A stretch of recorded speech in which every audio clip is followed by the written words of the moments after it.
하나님의 평강과 은혜가 함께 하시길 주님의 이름으로 축복합니다. 한마음으로 신앙 고백하시며 4월 5일 화요일 새벽 기도회를 하나님께 올려드리겠습니다. 나는 전능하신 아버지 하나님 천지의 창조주를 믿습니다.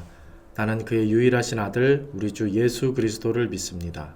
그는 성령으로 잉태되어 동정녀 마리아에게서 나시고 본디오 빌라도에게 고난을 받아 십자가에 못 박혀 죽으시고 장사된 지 사흘 만에 죽은 자 가운데서 다시 살아나셨으며 하늘에 오르시어 전능하신 아버지 하나님 우편에 앉아 계시다가 거기로부터 살아있는 자와 죽은 자를 심판하러 오십니다. 나는 성령을 믿으며 거룩한 공교회와 성도의 교제와 죄를 용서받는 것과 몸의 부활과 영생을 믿습니다. 아멘. 하나님, 오늘도 주의 은혜로 주의 임재를 누리며 살아가게 하시며 주의 말씀으로 새 힘을 얻게 하옵소서. 예수님의 이름으로 기도드립니다. 아멘. 오늘 하나님 말씀 사무엘상 26장 8절에서 12절까지 말씀입니다. 사무엘상 26장 8절에서 12절까지 말씀 제가 봉독해 드리겠습니다. 아비새가 다윗에게 이르되 하나님이 오늘 당신의 원수를 당신의 손에 넘기셨나이다.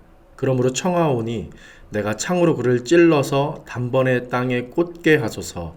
내가 그를 2번 찌를 것이 없으리이다 하니 다윗이 아비새에게 이르되 죽이지 말라. 누구든지 손을 들어 여호와의 기름 부음 받은 자를 치면 죄가 없겠느냐 하고 다윗이 또 이르되 여호와께서 살아계심을 두고 맹세하노니 여호와께서 그를 치시리니 혹은 죽을 날이 이르거나 또는 전장에 나가서 망하리라.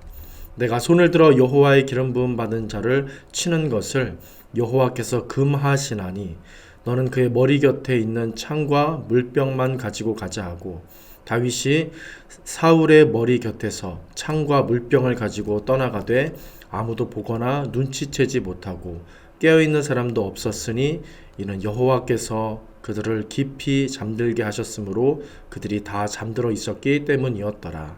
아멘. 다시 한번 개인적으로 말씀을 읽으시면서 깊이 있는 묵상의 시간을 갖도록 하겠습니다.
우리가 잘 아는 것처럼 다윗이 큰 공을 세우고도 사울의 질투와 시기를 받아서 10수년 동안 괴롭힘을 당하게 됩니다. 사울은 그렇게 혈안이 되어서 다윗을 죽이려고 안간힘을 쓰며 광야를 누비고 다녔습니다. 그런데 다윗에게도 찬스가 찾아오게 되는데 군대를 몰고 자기를 추격하는 이 사울 왕을 죽일 수 있는 두 번의 기회가 바로 그것이었습니다. 그리고 오늘 본문이 그 두 번째 찬스의 순간을 담고 있습니다.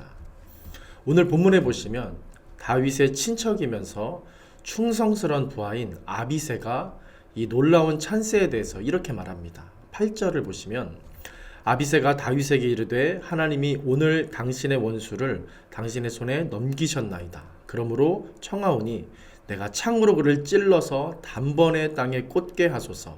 내가 그를 두 번 찌를 것이 없으리이다 하니.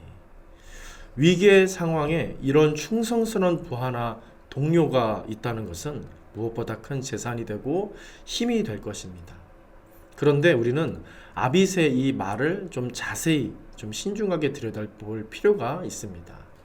왜냐하면 지금 아비새는 참 충성스럽고 헌신적으로 보이지만 굉장히 성급하고 혈기 가득한 모습이기 때문입니다.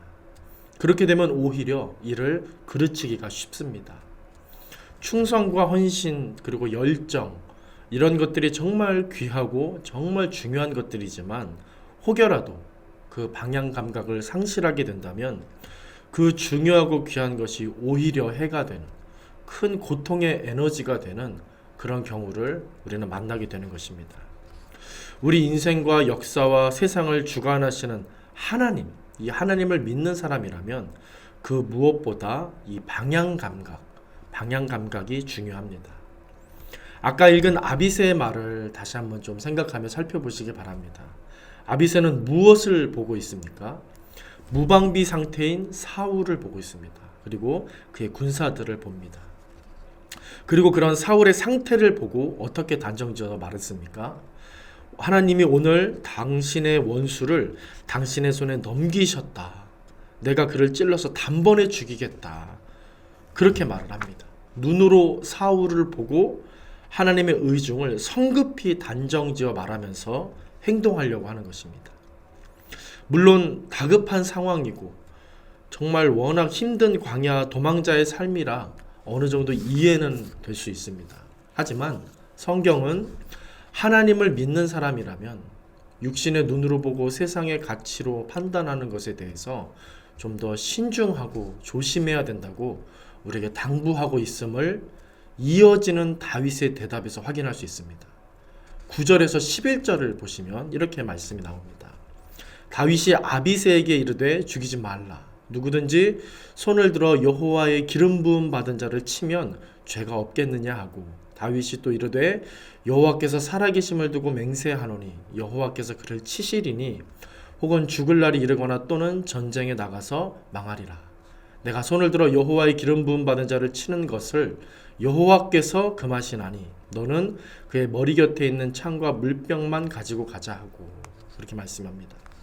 다윗의 이 말 속에서 여러분들은 무엇을 느끼실 수 있으십니까? 먼저 보실 것은 반복되는 말이 있다는 것입니다. 9절에서 여호와의 기름 부음 받은 자라는 말이 나왔는데 다음 절인 12절에서도 이 말이 똑같이 반복되어 그대로 나옵니다. 이 말이 누구를 가리키는 것입니까?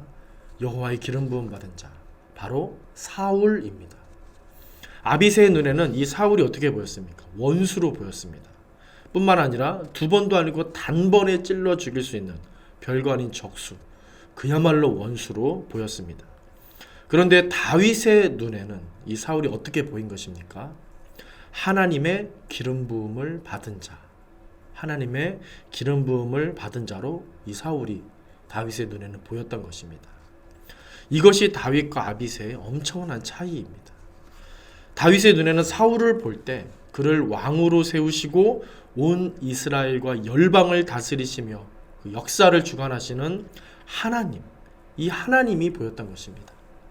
그래서 10절에서 뭐라고 했습니까? 여호와의 살아계심을 두고 맹세하노니 여호와께서 그를 치시리니 내가 아니라 여호와께서 이 사울을 치시리니 그렇게 다윗은 말합니다. 다윗도 물론 사울이 악하다는 것을 알았고 하나님의 뜻을 거스르고 있다는 것도 잘 알고 있었습니다. 아비새만 안 것이 아닙니다. 하지만 아비새가 자신이 주권자가 되어서 일을 처리하고 그렇게 했던 것에 반하여 다윗은 하나님이 주권자가 되심을 바라보며 자신에게 손해가 되고 위협이 되는 그런 상황임에도 불구하고 어떻게 한 겁니까? 한 발 물러서서 하나님께 이 일을 맡기고 있는 것입니다. 하나님의 손길을 의지하고 있었던 것입니다. 오늘 이 아침에 우리의 가치와 생각과 시각과 상황을 다 내려놓고 이 말씀을 통해 하나님을 바라보실 수 있기를 바랍니다. 내 것을 내려놓을 때, 내 것을 내려놓을 수 있을 때야말로 진정 하나님을 온전히 배울 수 있습니다. 그분을 온전히 바라보는 것에 먼저 힘을 쏟고 거기에 가치와 열정을 두시기 바랍니다. 그분의 손을 온전히 붙잡을 때 우리는 바르게 그 평강의 길로 걸을 수 있게 되는 것입니다. 여러분들이 어떤 분이시든 무슨 일을 하시든 어떤 일을 만나셨든지 간에 하나님 앞에서는 큰 상관이 없습니다. 결코 하나님 앞에선 그 출발점이 다르거나 자격이 다르지 않습니다. 그분을 온전히 보고 그분의 손길을 온전히 의지하는 사람은 가난해도 부유하며 두려워도 담대해지는 것입니다. 이처럼 오늘 세상이 아니라 하나님의 다스림을 받으시는 인생이 되시기를 바랍니다. 그때가 바로 승리로 가는 지름길에 서 있게 되는 줄로 믿습니다. 아무쪼록 우리 모든 성도님들 다윗처럼 모든 상황 모든 형편 속에서 주권자 되시는 하나님을 바라보시며 보다 신중히 그분의 뜻을 생각하고 헤아리시는 그 믿음의 삶을 살게 되시기를 주님의 이름으로 간절히 축원드립니다. 하나님 우리를 긍휼히 여기셔서 오늘 이 아침에도 말씀 앞에 서게 하신 줄로 믿습니다. 우리도 다윗처럼 모든 상황 모든 형편 속에서 하나님 눈에 어떻게 이것이 보이는가, 하나님의 뜻과 의중이 무엇인가, 하나님 살아계신데 그분께서 주권자 되시며 다스리시는 분이신데 그분이 보시는 것, 그분의 뜻이 무엇인가, 이것을 헤아리는 믿음의 삶을 살게 하여 주시옵소서. 예수님의 이름으로 기도드립니다. 아멘. 하늘에 계신 우리 아버지, 아버지의 이름을 거룩하게 하시며 아버지의 나라가 오게 하시며 아버지의 뜻이 하늘에서와 같이 땅에서도 이루어지게 하소서. 오늘 우리에게 일용할 양식을 주시고 우리가 우리에게 잘못한 사람을 용서하여 준 것 같이 우리 죄를 용서하여 주시고 우리를 시험에 빠지지 않게 하시고 악에서 구하소서. 나라와 권능과 영광이 영원히 아버지의 것입니다. 아멘.